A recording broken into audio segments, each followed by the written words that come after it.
euh, euh, l'addition des meilleurs et chacun à son poste. Le match que Boulaye Dia nous sort, le match que Nicolas Jackson nous sort, que Habib Diallo nous sort. C'est-à-dire aujourd'hui, il y a la matière pour faire une très grande équipe nationale parce que effectivement on a les joueurs pour.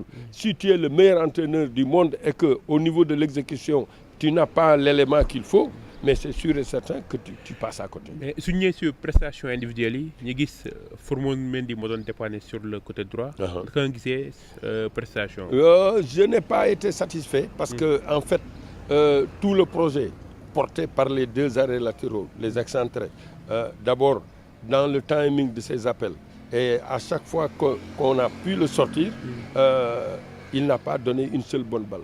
Et un centre, le centre est destiné. Centre passe la.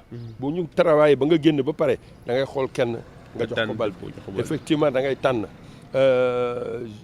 Je suis désolé encore de continuer à insister, mais je crois que il faut Sabaly. J'ai vu sa prestation contre le Real Madrid. À mon avis, c'est l'un des meilleurs à son poste. Quand Kroos a pris la décision d'arrêter avec l'équipe d'Allemagne, il y a une mission qui est allée le rencontrer pour lui faire comprendre que l'Allemagne a besoin de lui. Sabaly, c'est la même chose. Il faut une mission de bons offices, que les gens aillent le rencontrer, qu'ils le mettent à droite. J'ai vu qu'il a sélectionné Aziz du Papa, du Jaraaf. Moi, j'ai confiance en lui. C'est un très, très bon joueur. Hein. Je l'ai vu en Sierra Leone, je l'ai vu en Côte d'Ivoire. On l'a revu ici. Je crois que c'est à peu près ce qui se fait de mieux. Moi, si j'étais Pape Thiaw demain, je lui accorde sa chance. Moom lay indi pour voir un peu ce que ça donne. Parce que ak loo mënti def boo ko indiwul mënoo ko xam. Parce que défensivement il est bon, offensivement aussi. Non, et puis non seulement dafa gaaw dafa bëri doole mais dafa mën football. En plus, il a appris, c'est-à-dire ça c'est l'école du Jaraaf. Je pense que Malick Daaf l'a beaucoup formé parce qu'un arrière droit mu transforme en arrière gauche. Oui, mais arrière, c'est la formation d'abord c'est la petite catégorie. Il a fait toutes ses classes au Jaraaf. Il a été cadet, il a été minime, cadet, junior. Bi muy ki déclassé junior lañ ko indi muy jouer première division. Il a 19 ans. Ouais, il a 19 ans. Je crois que donc c'est un bon produit. Maintenant nous on passe notre temps à dire que kii xale la nangam mais tu prends le milieu de terrain de l'Espagne. C'est Olmo, Gavi, Pedri. C'est des 17-18 ans. Tu vas devant Lamine Yamal, il a 17 ans ou 18 ans. Pourquoi nous, on ne glorifie pas le talent? Le garçon, il est talentueux, il faut le faire jouer. En tout cas, je ne sais pas, je ne suis pas dans les secrets du Dieu, mais moi, à la place de Pape Thiaw, demain, je mets Aziz à la place, qu'il joue arrière droit. Qu'on essaie de voir un peu ce que ça donne. En tout cas, moi, j'ai confiance que si on lui donne sa chance, effectivement, il va la saisir. Et la prestation d'Ismaïla Sarr? Ismaïla, c'est en dents de scie. Depuis quelque temps, effectivement, même en club, on n'a pas encore... Parce que Ismaïla Sarr, en équipe nationale, sur 66 matchs, il a 14 buts et 7 passes décisives. Ouais, mais en fait... Vu ses qualités intrinsèques, voilà, il peut faire mieux. C'est ça que les gens... c'est la raison pour laquelle les gens ne sont pas satisfaits. Parce que vu le talent de Ismaïla, vu son profil, vu tout ce qu'il sait faire, le Sénégal attend plus de lui. Et même son club attend plus de lui. Moi, j'ai souvenance des matchs qu'il sort contre Manchester United. À un certain moment, à lui seul, il a battu cette équipe-là. Il faut qu'on retrouve ce Ismaïla Sarr-là. Et il y a un autre aspect, c'est-à-dire il faut qu'on arrive effectivement ça avec Pape Gueye et Lamine Camara, je crois qu'il va se régaler. C'est-à-dire on travaille à droite, on va à gauche. Parce qu'à 1 contre 1, Ismaïla en général, il passe. Et tu ne lui donnes pas la balle dans les jambes. Il faut mettre la balle dans l'espace. Parce que moi, c'est ces collectifs-là je pense que c'est son point fort. C'est son point fort. Il faudra effectivement qu'on l'amène à ça. Et on disait la même chose sur Nicolas Jackson. Il brille en club, mais pas ici. En club, Nicolas, il décroche, mais quand il demande en profondeur, il a la balle propre. Je pense que son but l'a libéré. Mais non, moi je dis, il faut effectivement qu'on prenne en compte les forces et faiblesses de chacun d'entre nous. Pour combler le gap. Nicolas Jackson, quand il décolle, c'est un bon partenaire. Il sait décrocher. Et en général, quand il décroche, il perd pas le ballon. Mais Nicolas est beaucoup plus explosif sur les côtés que dans l'axe. Si, dans l'axe aussi. Parce qu'en général, quand il revient, il redemande en profondeur. Mais s'il redemande la balle en profondeur et que la balle n'arrive pas, ce n'est pas de sa faute, malheureusement. On a vu un très bon Nicolas Jackson. Parce que sur la balle que Sadio. La balle de Sadio qui donne un carton rouge au gardien de but, c'est Nicolas Jackson qui décroche. Mais ça aussi, c'est la tendance. Au moment où le centre avant sort de la défense, il faut qu'il y ait quelqu'un qui plonge. Au moment qui plonge dans le dos de la défense. Et cette balle-là, elle est irrémédiable et c'est ce qui s'est passé. C'est-à-dire, dans le jeu, il y a des approches comme ça qu'il faudra cultiver de façon à avoir notre identité, en tout cas même au plan offensif. Parce qu'au plan offensif, la balle qu'il donne à Sadio aussi, wow, c'est un amour. Sadio, effectivement, depuis quelque temps, on ne l'a pas vu aussi tranchant, mais il faudrait effectivement qu'il ait aussi des solutions alternatives.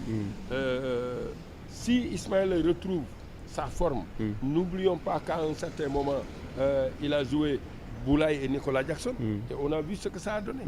C'est deux centres avant qui ont marqué coup sur coup. Boulaye marque, Nicolas Jackson marque. Et il se crée encore deux autres occasions. Ça veut dire ce que ça veut dire. Et, on continue à dire oui, mais c'est parce que l'adversaire, etc. Quel que puisse être par ailleurs la qualité de l'adversaire, marquer 4 buts, il faut le faire. Et comment on doit aborder le match retour contre le Malawi? Mais Ismaïla Jacobs il est libéré par le Sénégal. Ouais, il est blessé. Iliman Ndiaye, il est touché à la cuisse. Ouais. Et des alertes pour Lamine Camara. Oui, mais en fait, je crois que ce que je disais tout à l'heure, trop de bien n'a jamais nuit. Si tu vois que Aliou, aujourd'hui c'est Papillon, parce que je crois que la convocation, c'est Aliou qui a fait les convocations. Mais on voit effectivement qu'il y a une panoplie de joueurs. Il y a beaucoup de possibilités qui s'offrent à lui. Pape Matar était sur le banc, et c'est Lamine qui a commencé. Ensuite, nous avons vu qu'à côté, il y a Diarra. Ça veut dire qu'il a effectivement des éléments de rechange lui permettant de pouvoir se réadapter. À partir du moment où tu as fait un choix de dire je joue en 4-3-3, il faut rester en 4-3-3 et trouver les automatismes nécessaires. Nga xam ni loolu mooy déggoo bi. Déggoo nag il faut nga xam kii li mu bëgg ak li mu bañ.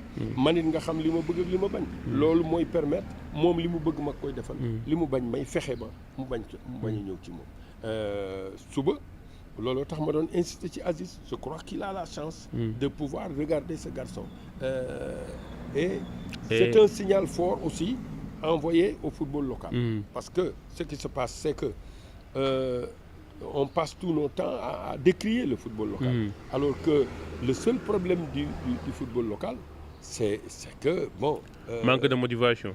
Non, c'est même pas ça. Ce qui se passe, c'est que c'est la rançon de la gloire.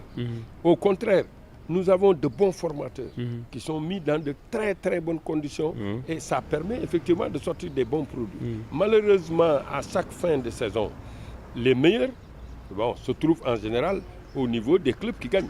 Et ce sont ces clubs qui gagnent là qui doivent représenter le Sénégal. C'est-à-dire au marché des meilleurs, nous on ne part pas avec nos meilleurs. La saison se termine, il y a même des équipes qui sont allées en deuxième division. Aussitôt après avoir gagné le championnat ou la coupe, c'est le cas de Gorée, le cas de Pikine, le cas de la Douane. Parce qu'ils perdaient tous leurs joueurs. Djambar aussi. Djambar aussi. Parce que on ne peut pas reconstituer une équipe immédiatement. La reconstruction d'une équipe demande du temps. Parce qu'obligatoirement, il s'agit du sport collectif. Et à partir du moment où il s'agit du sport collectif, on doit donner la chance à ce mot-là collectif. Et avant que la mayonnaise ne prenne, la Coupe d'Afrique a commencé. Cette année, il y a eu l'année Covid où personne n'est parti. Le Jaraaf et Teungueth Football Club sont allés en poule parce qu'effectivement, ils ont bénéficié de leurs meilleurs éléments. C'est le même effectif qui est allé en compétition africaine. Aujourd'hui, on se rend compte que Aziz a peut-être profité du fait que le Jaraaf devait représenter le Sénégal en Coupe d'Afrique. Et on a commencé la préparation hivernale très tôt, avec des matchs, avec ce qu'il y avait sur la place. En fait, c'est des équipes navétanes, des équipes de quartier, les équipes nationales de petite catégorie. Mais ça a permis effectivement au Jaraaf de se préparer comme il faut. Et c'est ce qui a fait que sur 4 matchs, le Jaraaf n'a pas pris de but, premièrement. Et ça, nous le devons non seulement à une bonne défense, mais à un gardien extraordinaire. Cheikh Lo Ndoye. Il est en train, lui aussi, d'apporter la preuve que le football local, il faudra faire très très attention. Heureusement, le championnat va démarrer. Et lors du dernier séminaire, il a été fortement demandé que le calendrier national soit adapté au calendrier international. Ça va permettre, parce que les équipes là ont peut-être 6-7 matchs dans les jambes. Que l'on batte l'académie qui représentait la Côte d'Ivoire, c'est quelque chose d'extraordinaire. Et en les battant, on fait match nul chez eux alors qu'on joue une mi-temps à 10 et ils prennent 3-0 chez nous. Ça veut dire que le football local aussi est en train de sortir la tête de l'eau. Il faut maintenant l'accompagner et l'encourager. Je crois que les autorités actuelles et tout le monde a conscience qu'il faut faire des efforts pour garder nos joueurs. Et sur faire des efforts pour garder nos joueurs, c'est d'abord les clubs, premièrement, ensuite accompagné par la fédération et les chefs d'entreprise. Parce que on ne casse rien du tout, il ne faut pas réinventer la roue. Football, li koy dundal, sport en général, li koy dundal, c'est les droits de télé, c'est le sponsoring, c'est le marketing, et le merchandising et le ticketing. C'est connu de tout le monde. Donc, il faut aller vers ça. Je crois que les chefs d'entreprise sont en train de prendre conscience qu'effectivement, avec la télé, il faut continuer à accompagner les clubs. Parce que maintenant aussi, on a une bonne représentation. Le Jaraaf va aller guerroyer en Coupe d'Afrique. Ils vont aller un peu partout en Afrique. Et ce n'est plus maintenant la télé locale seulement qui va téléviser cela, mais c'est le monde entier qui verra effectivement ta marque sur les maillots du Jaraaf, ou etc. etc.